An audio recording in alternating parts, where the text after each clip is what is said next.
కొన్నాళ్ళయింది. అయిపోయిన తర్వాత ద్రోణాచార్యుల వారు అందరు శిష్యుల్ని పిలిచారు.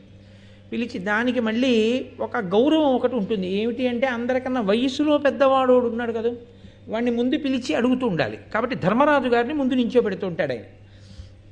ఆ స్కూల్లో చూడండి, పొడుగు వాళ్ళని ముందు నించోబెడుతూ ఉంటారు. అప్పుడప్పుడు పొట్టి వాళ్ళని ముందు కూర్చోబెట్టి పొడుగు వాళ్ళని వెనక్కి కూర్చోబెడతారు. నువ్వు ఉంటే వాడికి కనపడతారా అంటారు. అవసరాన్ని బట్టి మారుస్తూ ఉంటారు. ద్రోణాచార్యుల వారు ఎప్పుడూ ధర్మరాజు గారిని పక్కన నించోబెట్టేవాడు, వయసుని సిద్ధాంతంగా తీసుకొని. కాబట్టి నిలబెట్టి ఆయన అన్నాడు, ఇదిగో ఆ చెట్టు మీద పక్షిని చూసావా అన్నాడు. కృతకమైన పక్షిని పెట్టాడని మీరు అనుకోవచ్చు, తప్పేం లేదు. పెట్టి ఆ పక్షి తల కనపడుతోందా, బాణం వేసి కొట్టగలవా, ఇంకేమైనా కనపడుతున్నాయా అని అడిగాడు. అయితే ధర్మరాజు గారు అన్నాడు, పక్షి కనపడుతోంది, చెట్టు ఆకులు అన్నీ కనపడుతున్నాయి, నువ్వు వెయ్యక్కర్లేదు బాణం, అదొక వృధా, పక్కకి వెళ్ళాడు. ధర్మరాజు గారిని నెత్తినెక్కించుకోలేదు. ఆ తర్వాత భీముడిని పిలిచాడు, నకులుడిని పిలిచాడు, సహదేవుడిని పిలిచాడు, దుర్యోధనుడిని పిలిచాడు, మిగిలిన 99 మంది పేర్లు గుర్తెట్టుకు పాపం అటెండెన్స్ అటుకు పిలిచాడు. పిలిచి అందరినీ ఇదే అడిగాడు, బాణం వేసే తల కొట్టేయి దానికి అనలేదు ఆయన. దాని తల ఛేదించాలి, తల ఒకటే కనపడుతోందా ఇంకేమైనా కనపడుతున్నాయి అంటే, పక్షి కనపడుతోంది, ఈకలు కనపడుతున్నాయి, రెక్కలు, వెళ్ళిపో. అర్జునుడిని పిలిచాడు, దాని మెడ మీద తగలాలి బాణం, ఏం కనపడుతోందన్నాడు. నాకు ఇంకేమీ కనపట్టలేదు, మెడ ఒకటే కనపడుతోంది, వదులు బాణం అన్నాడు. అంతే. పక్షి శిరంబు తిరంబుగా నీక్షించితి ఒండుగాన నిద్దియుననినన్ లక్షించి వేయుమని సూక్ష్మేక్షణుడు ద్రోణుండు పనిచే ఇంద్రతనూజున్. వదిలిపెట్టు బాణం అన్నాడు. అంతే. ఆ బాణం వెళ్ళి ఖచ్చితంగా పక్షి యొక్క మెడకి తగిలి ఆ మెడ తెగి కింద పడిపోయింది. లక్ష్యశుద్ధి అంటారు. దేని మీద దృష్టో దాని మీదే దృష్టి పెట్టగలగడం. ఇది ఎలా ఉంటుందో తెలుసా అంటే, లక్ష్యశుద్ధి అన్న మాటకు అర్థం ఏమిటో తెలుసా, అది మీరగుట. నేను అన్నం తింటున్నాను అనుకోండి, అన్నం ఏమవుతుంది, నేను జాగ్రత్తగా నా కడుపు నిండేంత వరకు అటు ఇటు పిచ్చి పనులు చేయకుండా, మధ్యలో కూడా సెల్లట్టుకోకుండా అన్నం తిన్నాను అనుకోండి, ఏమవుతుంది, అన్నము నేను అయిపోతాను. నేను దాహం వేసి బింది దగ్గరికి వెళ్ళాను, నాకు ఎన్ని నీళ్లు కావాలో అన్ని నీళ్లు జాగ్రత్తగా ఓ గడగడగడగడగడ తాగేయకుండా చక్కగా నీళ్లు తాగాను అనుకోండి, నీళ్ళు ఏమవుతాయి, నేనైపోతాను.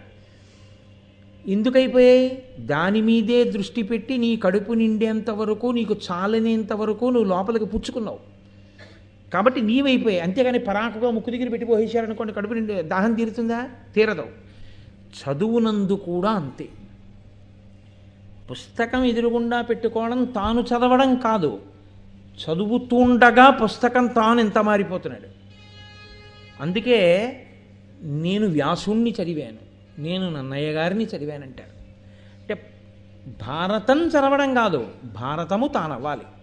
అంటే అంతగా అక్కడ చదువుతున్నప్పుడు పుస్తకము పద్యాలు కాదు, మీకు అంతఃపురము, ద్రోణాచార్యుల వారు, చెట్టు, పక్షి వాళ్ళందరూ రావడం, వెయ్యమండం బాణం, అర్జునుడు వెయ్యడం, ఆ పక్షి తల ఊడి కింద పడిపోవడం, ఇవన్నీ ఇక్కడ కనపడుతూ ఈ కన్నులు పద్యాన్ని చదవాలి. అర్జునుడు అంత గురితో బాణం వెయ్యగలిగాడు. వేస్తే సంతోషించాడు ఆయన లక్ష్యశుద్ధికి. ఇదిరా నాయనా నేను కోరుకునేది, చాలా అద్భుతమైనటువంటి లక్ష్యశుద్ధిని నువ్వు చూపించావు అని. ఒకనాడు ఇది చెప్పాడు కదండి, అదిగో చెట్టు మీద పక్షి ఉంది, ఆ పక్షి మెడ కొట్టాలన్నాడు. అది కదలటం లేదు కాబట్టి కొట్టేశాడు, అయిపోయింది. ఒక్కొక్కసారి ఏమవుతుందంటే భయము, ఉద్విగ్నత, దుందుడుకుతనము ఇలాంటివి కొన్ని ఉంటాయి. అవి దాని యందు చాలా తొందరపడకుండా, ఆవేశం లేకుండా చక్కగా ఆలోచించగలిగినటువంటి నిపుణత కూడా ఉండాలి విలువిద్యకి పక్కన. అది లేదనుకోండి, అది లేకపోతే ఏమవుతుందంటే లేనిపోని ఉపద్రవాలు వస్తాయి. అలా వెళ్ళిపోతున్నాడు, మన శత్రువులాగే ఉన్నాడని మనం వేసేసాడు అనుకోండి, పాండురాజు గారు జింకల మీద వేసేసినట్టు ఉంటుంది కాదు, లేనిపోని ఇబ్బందులు వస్తాయి. దశరథ మహారాజు గారు అలా బాణం వేసే కదా ఉపద్రవం తెచ్చుకున్నాడు. కాబట్టి బాగా ఆలోచించి దేని కొరకు బాణం వేస్తున్నాను అన్నది ఆలోచించి వేసేవాడు అయి ఉండాలి. కాబట్టి అకస్మాత్తుగా ఏదైనా సంఘటన జరిగితే నిలబడతాడా అర్జునుడు? తత్తరపడకుండా నిలబడగలడా? అప్పుడు కదా పూర్ణత్వం విద్య యందు చూడాలి. అలా నిలబడగలిగితే ధర్మాన్ని నిలబెడతాడు. ధర్మానికి వైక్లభ్యం ఎలా వస్తుందండి? నోటీస్ ఇచ్చి వస్తుంది ఏంటి? దొంగతనం చేసేవాడు ఏమంటే రాబో 3 నెలలలో ఏ రోజైనా నేను మీ ఇంటి దొంగతనం చేయవచ్చు అని కాగితం ఏమైనా పంపిస్తాడా? ట్యాక్స్ కట్టమని పంపిస్తారు. ఏదో ఇన్ని వచ్చే నెల 21వ తారీఖు లోపల మీరు పన్ను చెల్లించవలను అని పంపిస్తారు. దొంగలు పంపించారు కదా నోటీసులు. కానీ పరాకుగా ఉండేవాడు ఎలా ఉండాలంటే దొంగతనం ఎప్పుడైనా జరగచ్చు అని, దొంగ ఎప్పుడైనా రావచ్చని రక్షకభటుడు ఉండాలి. అదే మనలాగే రక్షకభటుడు నుంచి ఉంటే ఎలా కుదురుతుంది? కుదరదు కదా. పరాకుగా ఉండాలి. ధర్మమునకు హాని చెప్పి రాదు. ఎవడో ఉంటాడు ఉద్ధతితో ఉన్నవాడు, వాడు ధర్మానికి హాని చేస్తాడు. అప్పుడు నువ్వు వెంటనే నిలబడి అలా బాణం వేయగలవా? ధర్మాత్ముడు అధర్మము రెండూ ఉన్నాయి. ఒక ధర్మాత్ముడిని అడ్డు పెట్టుకుని ఒక అధర్మాత్ముడు అధర్మం చేస్తున్నాడు. ఏమైనా చేశారో ఈయన అడ్డు పెడతాడు. ఇప్పుడు ధర్మాత్ముడికి తగలకుండా అధర్మాత్ముడిని పడగొట్టాలి. పడగొట్టగలరా? అప్పటి నైపుణ్యానికి చెట్టు మీద పెట్టని చూపించి నువ్వు మెడకొయ్యి అన్నదానికి తేడా ఉందా లేదా?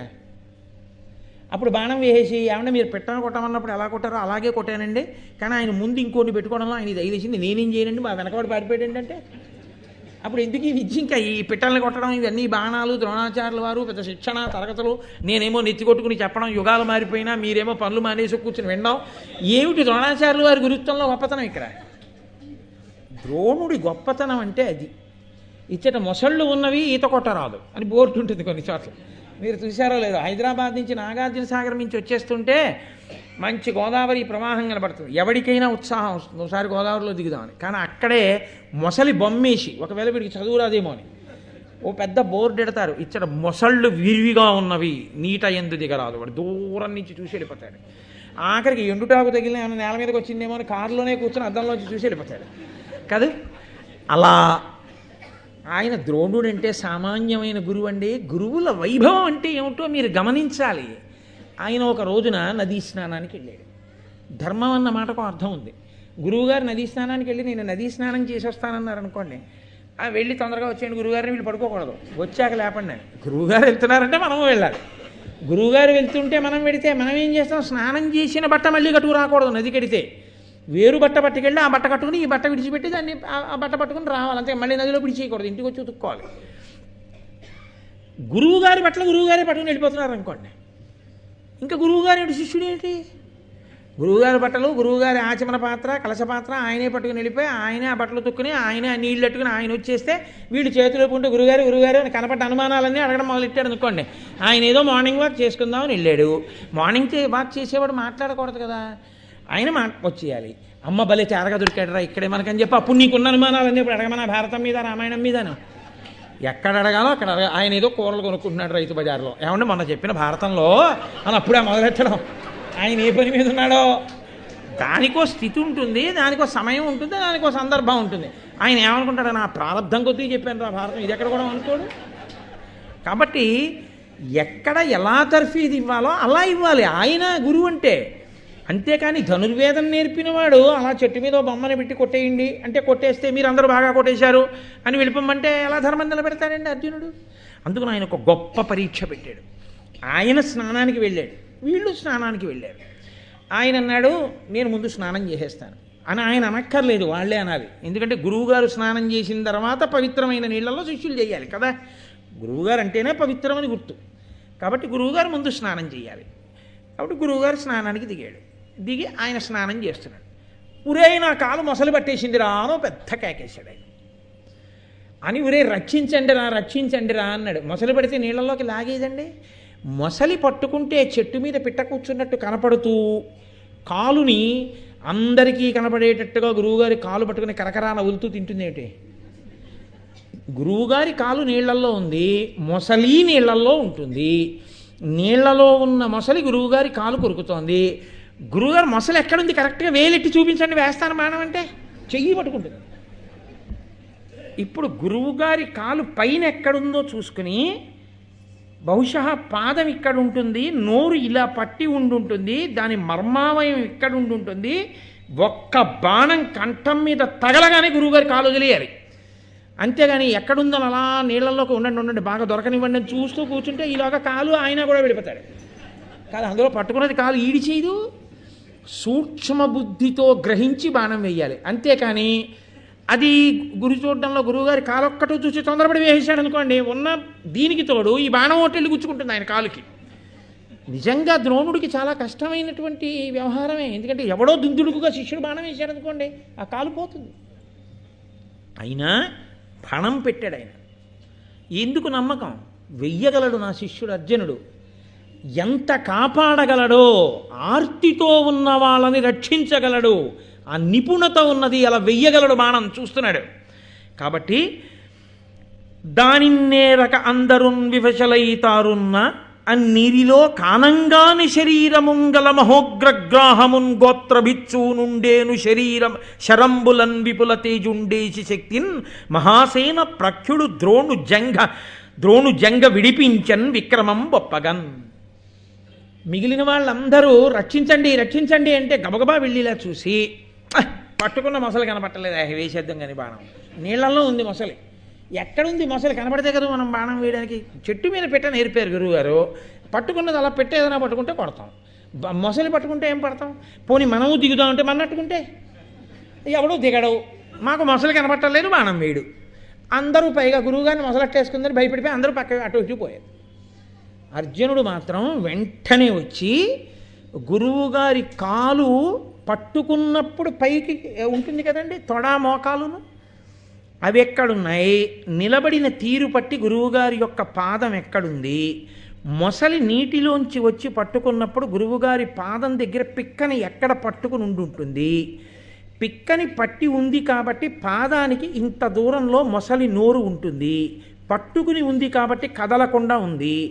ఒక్క బాణం వేసి కొడితే అది వెంటనే బాధకి ఇంకొంచెం గట్టిగా పాదం పట్టుకుంటే గురువుగారికి ఆపద వస్తుంది. బాణం మీద బాణం, బాణం మీద బాణం, కన్ను తీసి కన్ను మూసే లోపల 5 బాణములను మర్మస్థానముల మీద కొట్టి నోరు తెరిచి అలా చచ్చిపోయి తేలిపోయి కొట్టేశాడు. అంతే. మొసలి ప్రాణం విడిచిపెట్టడం, నోరు తెరుచుకు చచ్చిపోవడం, నీటి మీద తేలిపోవడం అయిపోయాయి. తనని రక్షించుకోలేనివాడా ద్రోణుడు? ఆయన వెంటనే కాలు తీసుకుని పైకెక్కి షహభాష్, ఇది నా నమ్మకం, అందుకు నేర్పాను నీకన్నాడైనా. కాబట్టి మహానుభావుడైనటువంటి ద్రోణుడు అర్జునుడు ఎంతవరకు విలువిద్యకి నిలబడగలడు, ఇంత పరీక్ష చేశాడు. ఇప్పుడు విలువిద్యకి నిలబడగలడు, ఆర్తితో ఉన్న వాళ్ళని కాపాడగలడు, ధర్మము తెలిసున్నవాడు. చాలా తృప్తి పొందాడు. నేను అపాత్రుడికి ఇవ్వలేదు విద్య, నేను పాత్రునకే ఇచ్చాను. పరమ సంతోషంగా ఉన్నాడు. ఒక రోజున ధృతరాష్ట్ర మహారాజు గారి దగ్గరికి వెళ్ళాడు. నీ పిల్లలందరికీ విద్యాభ్యాసం అయిపోయింది, నేను చెప్పాను, నూరి పొయ్యగలిగినంత నూరిపోశాను. భీముడు గదాయుద్ధం నేర్చుకుంటానన్నాడు, నేర్పాను. దుర్యోధనుడు గదాయుద్ధం నేర్చుకుంటానన్నాడు, నేర్పాను. అర్జునుడు విలువిద్య నేర్చుకుంటానన్నాడు, నేర్పాను. కర్ణుడు విలువిద్య అడిగాడు, నేర్పాను. ధర్మరాజు గారు ఈట విసరడంలో ఎక్కువ ప్రావీణ్యం కావాలన్నాడు, నేర్పాను. ఎవరికి ఏది కావాలన్నారో అది నేర్పాను.